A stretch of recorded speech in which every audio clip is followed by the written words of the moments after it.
Hi hello welcome back to our channel MK knowledge presentations. అసలు మాజీ CM KCR కి ఏమైంది, ఏఐజీ హాస్పిటల్కి ఎందుకు వెళ్లారు అనేసి ఇప్పుడు ఒక హాట్ టాపిక్ నడుస్తుంది తెలంగాణ రాజకీయాల్లో. అసలు ఏమైంది ఏంటి అనే విషయానికి వస్తే, గత కొంతకాలంగా జలుబు జ్వరంతో బాధపడుతున్నట్లు తెలుస్తుంది. అండ్ శుక్రవారం రోజు సాయంత్రం కూడా ఏఐజీ హాస్పిటల్కి వెళ్ళారు, కొన్ని టెస్టులు చేశారు. తర్వాత ఒక నందిని హిల్స్ లోనే ఆయన నివాసానికి వెళ్ళారు, ఫామ్ హౌస్ వెళ్లకుండా. సో అది కొంచెం శుక్రవారం రోజు గ్యాస్ట్రిక్ టెస్టులు అవి చేశారు. సో ఏదైతే శనివారం ఉదయం ఏమీ తినకుండా ఎంటీ స్టమక్ చేయాల్సిన టెస్టులు ఉన్నాయి, సో వాటి కోసం అని చెప్పేసి శనివారం ఉదయం కూడా ఏఐజీ హాస్పిటల్కి వెళ్ళడం జరిగింది.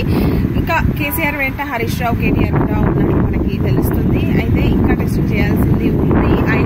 5 రోజుల పాటు నందిని హిల్స్ లోనే కేసీఆర్, మాజీ సీఎం కేసీఆర్ ఉండనున్నట్లు తెలుస్తుంది. మరి అసలు ఎందుకు ఇంత ఎక్కువ ఒత్తిడికి గురవుతున్నాడా, ఎందుకు ఇంత సివియర్ గా 5 రోజుల పాటు టెస్టులు, ఇంకేమేమి టెస్టులు చేస్తారనేది కూడా తెలియాల్సి ఉంది. సో అసలు ఏంటి, ఏం జరిగింది అని అంటే, ఒకవైపు కాళేశ్వరం ఇష్యూ కావచ్చు, ఒకవైపు మన ఈ కవిత కేసు ఇష్యూ కావచ్చు, కవిత లేక బయటకు రావడము, సో కొన్ని కామెంట్స్ చేయడం, ఆ ఇష్యూస్ కావచ్చు, ఇవన్నీ కూడా ఒత్తిడికి గురైనట్లయితే ఆందోళన చెందుతున్నారని అయితే అనిపిస్తుంది. ఇప్పుడు కేటీఆర్ కూడా నోటీసులు ఇవ్వడం జరిగింది. సో ఏమవుతుంది అన్న టెన్షన్కి గురవుతున్నారని చెప్పేసి కొంతమంది అంటున్నారు. ప్రజెంట్ అయితే ఆయన ఆరోగ్యం నిలకడగానే ఉంది. ఇంకా కొన్ని టెస్టులు చేసిన తర్వాత అసలు ఏమైంది, ఎలాంటి ట్రీట్మెంట్ తీసుకోవాలి అనేది కూడా డాక్టర్లు వెల్లడించే అవకాశం ఉందని తెలుస్తుంది.